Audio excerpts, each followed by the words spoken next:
We need to review the client's previous medical records and doctor sheets if available to identify the information about the patient's medical history to deliver appropriate and effective care. Okay. Now, we need to determine the scope of assessment needed. We need to prepare the necessary equipment to identify relevant information and to conserve time and energy. So today, I will be conducting an assessment on the abdomen, which means I will be inspecting, palpating, percussing, and auscultating the abdomen. The equipment that we will be needing today are the tape measure to measure the patient's abdominal girth, a sharp object such as a ruler for hypersensitivity tests, and to measure a stethoscope to listen for bowel sounds. Now we need to perform hand washing and don gloves if deemed necessary to deter the spread of bacteria and prevent contamination. Greeted the client politely and client's companion if around. Introduce self and verify the client's identity, ask how the client would like to be called during the assessment, and establish rapport with the client to remove anxiety and to communicate well with the patient. Good day, I'm the student nurse for today. My name is Ezia Michael J. Velasquez. May I see your wristband, please? Please state your name and age. Executive of 19 years old, February 2003. Okay, Mr. Enoch, during your assessment, what name should I call you? Zeki. Okay, Mr. Zeke. Explain the procedure to the client and how he or she can participate during the assessment. Provide the client the opportunity to clarify, ask, or raise any concern to help the patient understand what we will be doing today. So, Zeke, today I will be conducting an assessment on your abdomen, which means that I will be conducting or doing inspection, palpation, percussion, and auscultation, which means that I will be doing the EPA method. Are we clear? Yes. And I will be measuring your abdominal girth, and I will be asking you to move around later on. Is that okay? Yes. Do you have any questions or clarifications? Okay, thank you so much. Ensure client's comfort, privacy, and confidentiality. Assessment setting was assured to be safe, secure, and free from distractions. So position the client to be seated comfortably in women, draped anterior thorax when it is not being examined to provide privacy. As you can see, I already closed the door.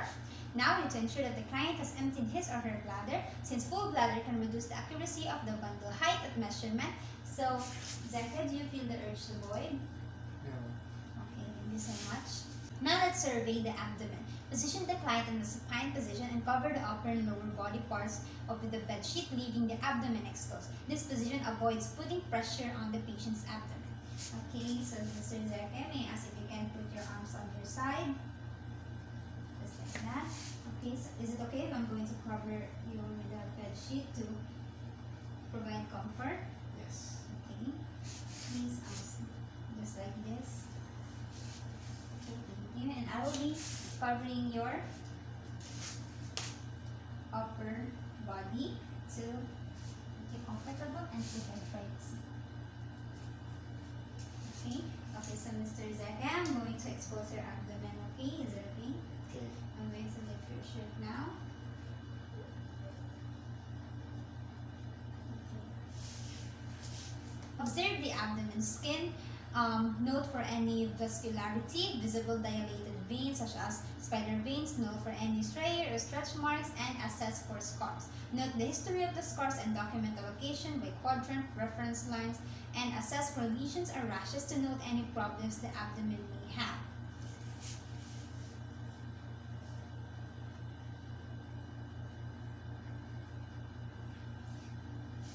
Okay. Inspect the umbilicus for its color, contour, and location of the umbilicus. The umbilicus should be in the midline, inverted, and no discoloration.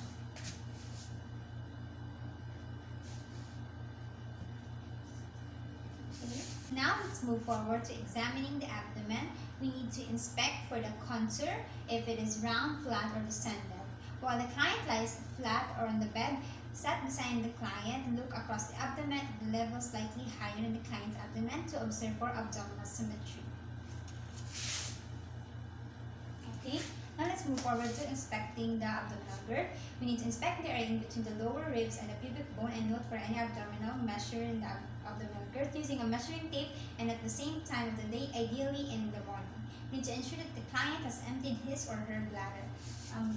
Again, Zeka, do you feel the urge to void? No. Okay, thank you.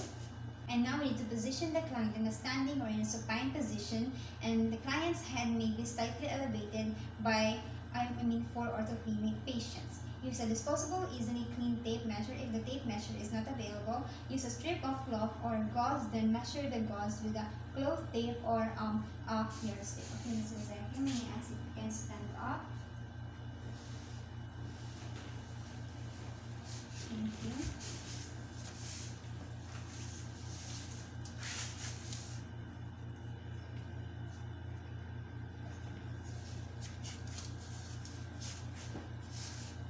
And now we need to place the tape measure behind the client and measure starting on the umbilicus. Record the distance on the designated units, centimeters or in inches. We need to also take note for all future measurements from the same location, especially for noted distension. Once we are done, we need to mark the abdomen with a ballpoint pen to aid in measuring site. And we need to ask the client not to wash the mark off until when it is done or needed.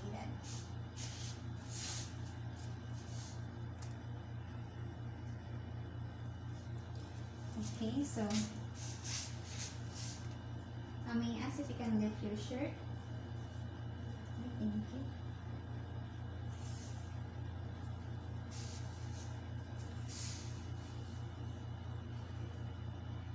Okay.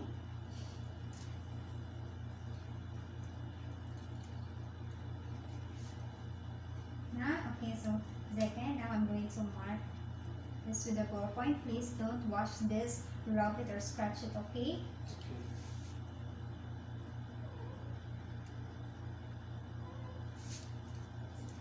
Okay, thank you so much. You may now lie down. Now we check for the symmetry. We need to ask the client to raise his or her head to further assess for herniation or diastasis or such as bulges. We need to inspect the abdominal movement when the client breathes and observe for parasitic waves. Okay, so second, may I ask if you can raise your head just like this? Okay, please breathe in, breathe out, breathe in, breathe out. Thank you. Let's move forward to auscultating for the bowel sounds. We need to use a diaphragm to stethoscope and make sure that it is warm before placing the abdomen. By doing this, apply light pressure or simple rest stethoscope if the abdomen is tender or painful. Perform auscultation starting with the right lower quadrant, then clockwise. Afterwards, we need to listen to each quadrant for 5 minutes, minimum 1 minute per quadrant, to confirm any absence of vowel sounds, and note for the intensity, pitch, frequency of the sound, and to note of the absence of the vowel sound that may indicate ileus or peritonitis. Okay, so Mr. Zeka, I'm going to start auscultating now. Okay.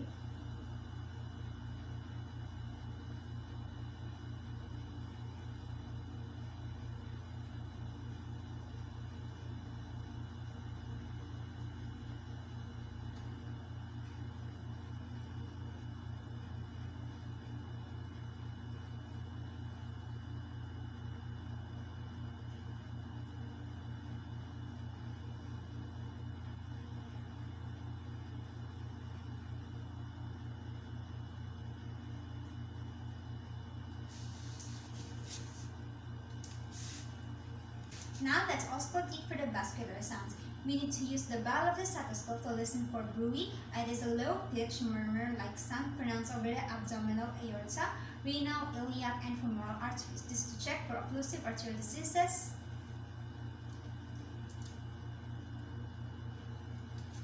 Okay, using the bell, starting at the aorta.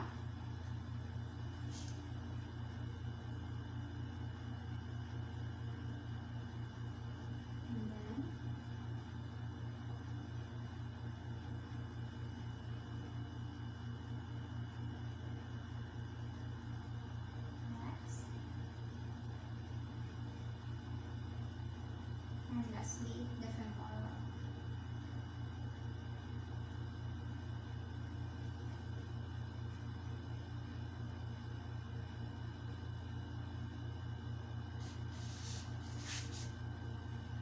Auscultating for the venous hum. We need to use again the bell of the stethoscope to listen for the venous hum in the epigastric and in the umbilical areas, since this can result to portal vein hypertension. Okay, Mr. Zek, I'm going to again start auscultating, starting at the epigastric.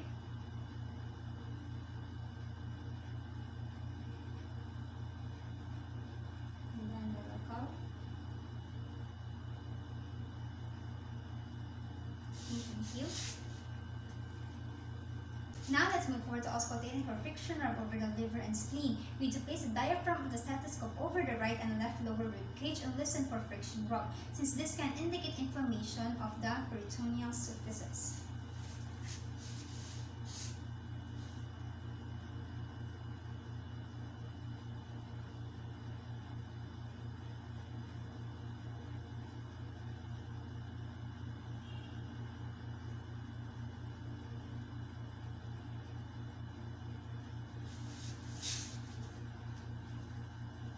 Now let's start with the percussion for tone.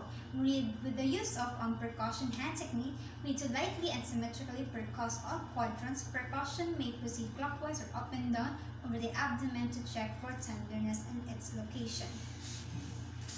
Okay, so using a pattern.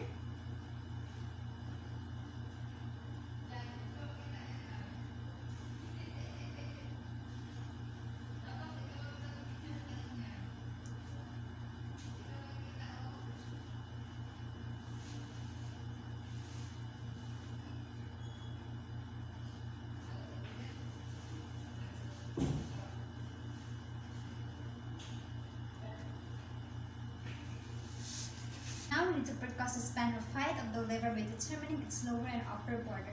Determine the lower border by percussing the beginning from the right lower quadrant up to the mid-clavicular line, then upwards. We need to note the changes from tympani to dullness. Mark the areas of dullness. So this is the border of dullness, okay? To determine the size of the liver. Starting at the lower right quadrant, going up.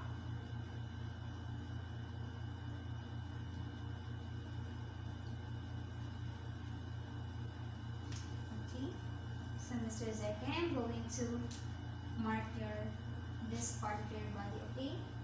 Okay.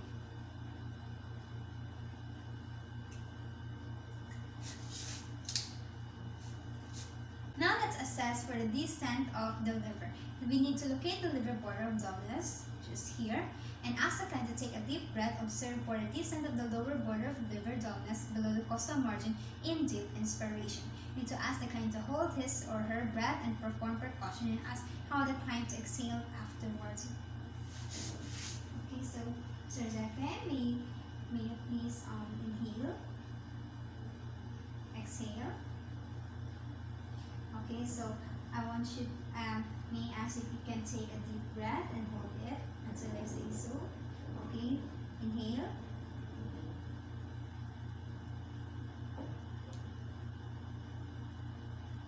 Okay, you may now exhale. Thank you so much. Now we need to percuss the upper border of the liver. We need to locate the upper right chest at the mid-clavicular line and percuss downward. We need to mark the point where the change from the upper right chest or long resonance until the liver dullness is noted. So this is the upper border of liver dullness. Again, afterwards we need to measure the distance between the two marks. So this is the liver span. We need to repeat the percussion of the liver in the mid-sternal line or MSL. Okay, so starting at the mid-clavicular line, downward.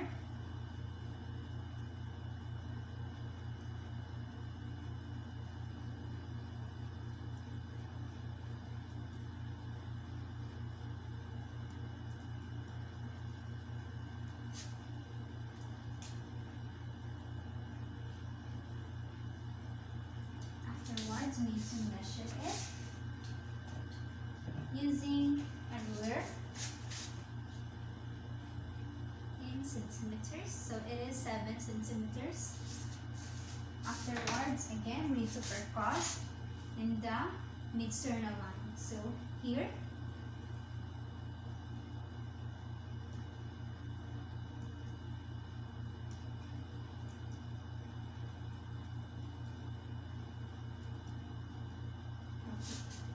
Now let us percuss the spleen. We need to begin percussion on the posterior to the left mid-axillary line or MAL and percuss downward. So we need to note the change from long resonance to swing dullness.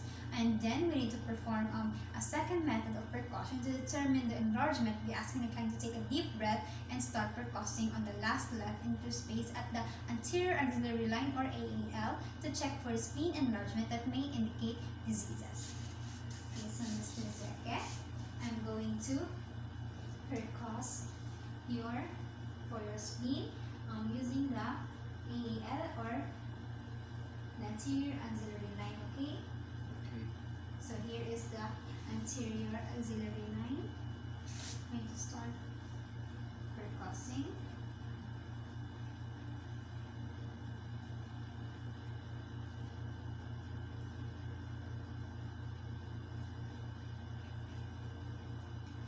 Okay, so now, Zeke, I would like to ask you to take a deep breath, inhale and exhale, and please tell me if you feel any tenderness, okay? Okay? Okay.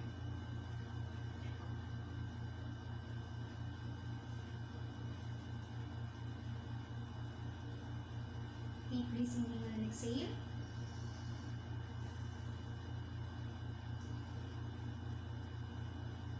Okay, thank you so much. Let's move forward to do blunt percussion on the liver. We need to ask the client to sit with his or her back to you. We need to place the left hand fist against the lower right anterior rib cage and use the ulnar side of the right fist and strike at the left hand. Note for any tenderness upon percussion, patients should not feel pressured but not pain. Okay, so I'm going to place my right arm here, right hand here. Okay, so Mr. Zeke, I'm going to start percussing now, okay?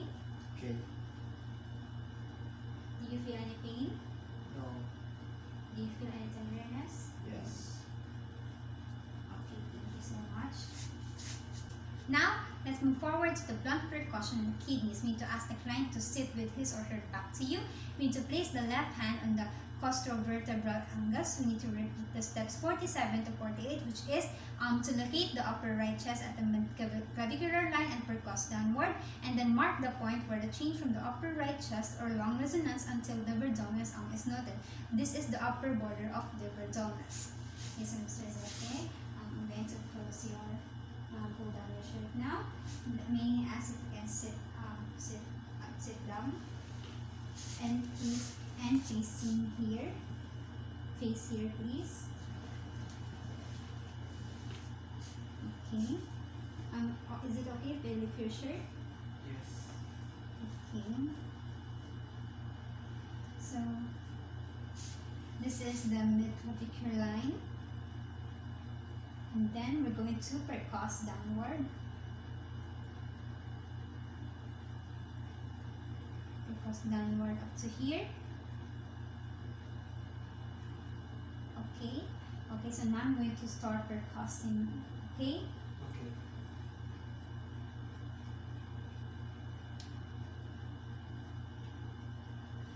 And then we're going to mark it. Okay, now I'm going to pull down the shirt. You may now lie down. Let me assist you.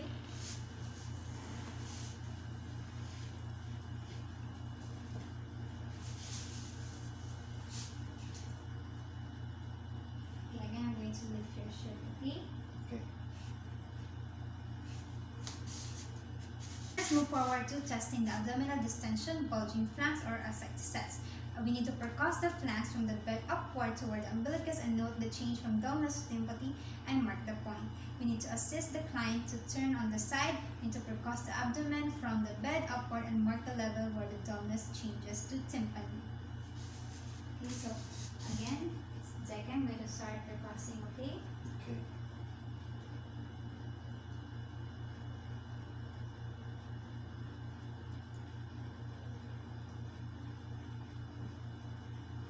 Let me check it again.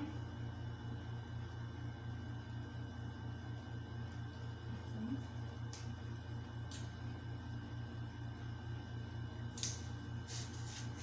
Now let's let's perform the fluid wave test. We need to ask the client to place the ulnar side of his or her hand on the lateral side of the forearm firmly along the midline of the abdomen. We need to firmly place the palmar surface of fingers and the nurse's hand against one side on the client's abdomen and use the other hand to tap on the opposite side of the abdominal wall. Not for any fluid move.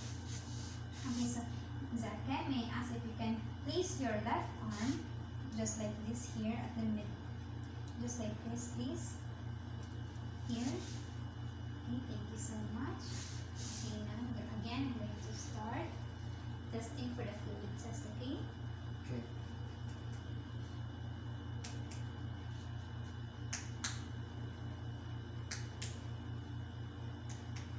Thank you so much. Let's move forward to the palpation. We need to position the client back in a supine position and cover the upper and lower body part off with a bed sheet, leaving the abdomen exposed as you can see. We need to begin palpating on a non-tender abdominal quadrant using fingertips to compress the quadrant to a depth of 1 cm in a dipping motion, just like this. Afterwards, we need to lift the fingers gently and proceed to the next quadrant. Begin palpating deeply all quadrants to delineate organs using the palmar surface of the fingers to compress quadrants to a maximum of depth of 5 to 6 centimeters, noted for any resistance or any deeper structures. Just like this in a dipping motion.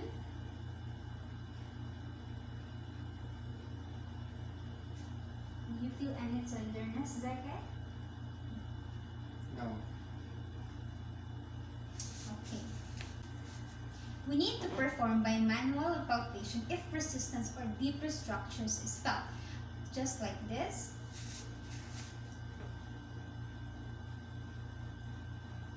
Okay, I don't feel any masses or any deeper masses.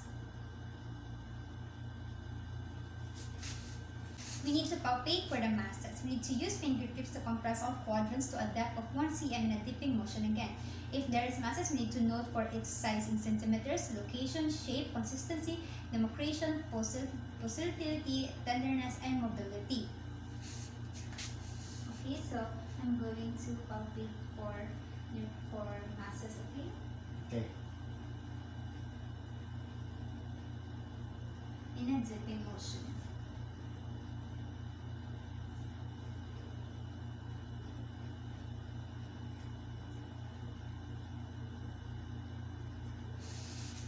Now, let's palpate for the aorta. We need to use the thumb and our first finger. We can just use both of our hands to palpate deeply in the epigastrium. We need to slightly to the left midline and assess for pulsation. Okay, so I'm going to start now.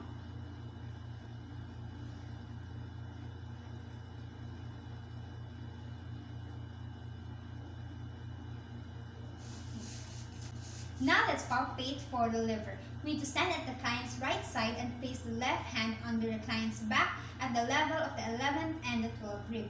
We need to lay right hand parallel to the right costal margin. Use the fingertips should point towards the client's head and ask the client to inhale, then compress upward and inward with fingers.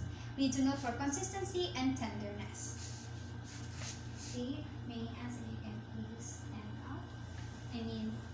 Sit down. Okay.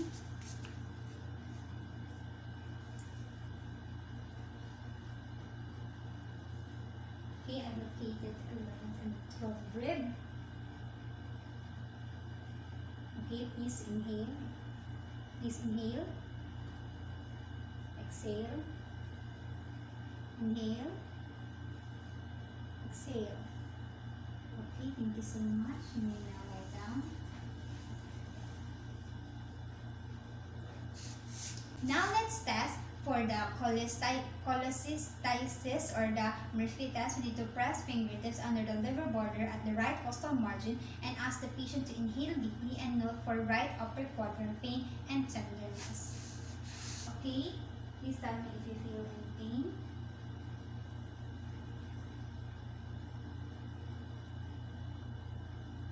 No. Okay, inhale and exhale please.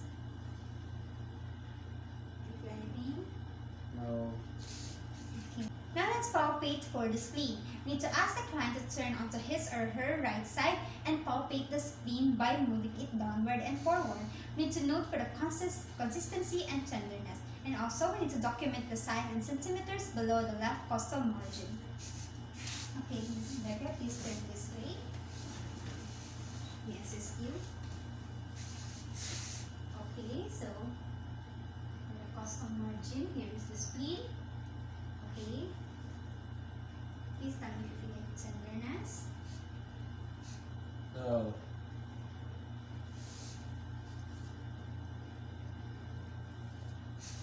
Okay, I'm going to mark it.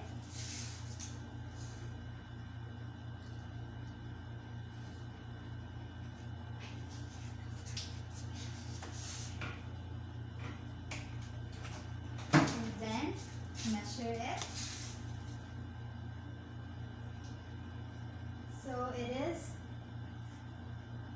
11 centimeters, which means your spleen is in normal. You may now lie back down.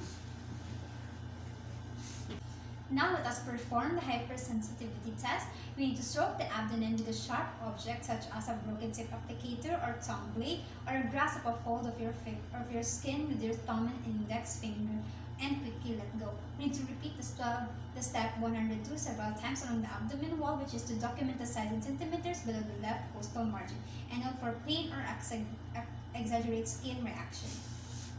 Okay, since I don't have any of those, I will improvise by using a roller.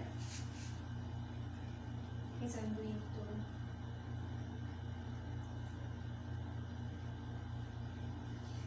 Okay, so as I can see here, patient does not have any red marks leaving, which means his hypersensitivity test is normal. Okay, now let us move on to test for the soft sign. We need to ask the client to lie on the left side and hyperextend the right leg of the client, and note for pain and reaction of the client. Second, please face that way, and please raise your right leg. Okay. Okay, please raise your right leg again. Do you feel any pain? No. Okay, thank you so much. You may now lie at the front again. Please raise both of your legs. Thank you. Now let us test for the obturator sign. We need to hold and support the client's right knee and ankle, flex the hip and knee, and rotate the leg internally and externally. And we need to note for pain and reaction of the client. Okay, please raise your right leg again. Okay, please tell me if you feel any pain. Okay, I'm going to extend it now. Externally, do you feel any pain? No. How about internally? Do you feel any pain? Okay, again. No. Okay, again. No. Okay, thank you so much. How about in your other foot? Do you feel any pain? No. Again. No. No. No. Thank you. Now let us test for the appendicitis. We need to assess for rebound tenderness by palpating deeply at 90 degrees into the abdomen, away from the painful or tender area. Suddenly release the pressure. We need to listen and watch the client's expression of pain, and ask the client which hurt more, pressing in or releasing, and ask the client where in the abdomen the pain occurred. Okay, so I'm going to start now. Okay. Okay, so where does it hurt? When he was putting pressure, or when I was releasing it? Putting pressure. Okay, so which part of the abdomen did you feel pressure? Did you point it? Yeah. Okay, thank you. Now let's move forward to the summary and closing. We need to help the client to put back his clothes and position the client comfortably on the bed. We need to summarize the information obtained during the working phase and discuss findings to the client. We need to discuss the client possible plans to resolve the health concern if present, in order for the client to understand what was done and what findings are assessed. Okay, so you may now sit down. Let me assist you.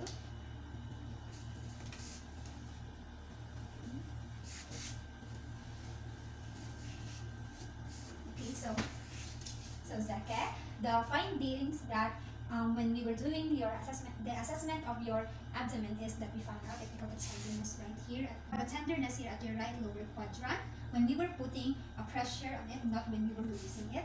Okay, my advice is that do a diet to lower your weight and to help you be more physically and physically fit and be more healthy. Okay. Okay. we need to assess the client's understanding of the plan and the need for further teaching. Provide the client the opportunity to clarify, ask, or raise any concern in order for the patient to have full understanding and to avoid misunderstanding. So, Zeke, do you have any questions or clarifications or any questions in mind? No. Okay. Thank the client and ended the interview politely. I'm going to do aftercare and perform hand washing to get to the spread of microorganisms and to prevent contamination. So, Zeke, thank you so much for coming in today. Have a good day.